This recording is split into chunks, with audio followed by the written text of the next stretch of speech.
എന്റെ ദൗർബല്യം എന്താണെന്ന് അറിയാവുന്നവർക്ക് നന്നായിട്ട് അറിയാം. എവിടെ തൊട്ടാൽ അത് വാടുമെന്നും അറിയാം.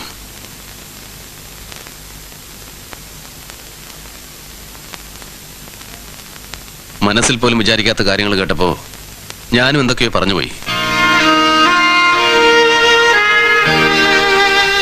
കുട്ടിക്കാലത്ത് നമ്മൾ തമ്മിൽ തല്ലുകൂടുമ്പോഴും വഴക്കൂടുമ്പോഴും ഒക്കെ എപ്പോഴും ചേട്ടൻ തോറ്റു വന്നിട്ടുണ്ട്.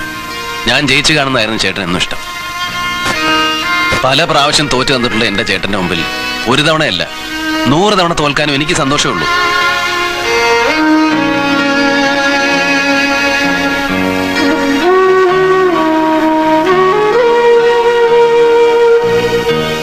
ഞാൻ ചെയ്ത് തെറ്റായെന്നും തോന്നിയിട്ടുണ്ടെങ്കിൽ ക്ഷമ ചോദിക്കുന്നു.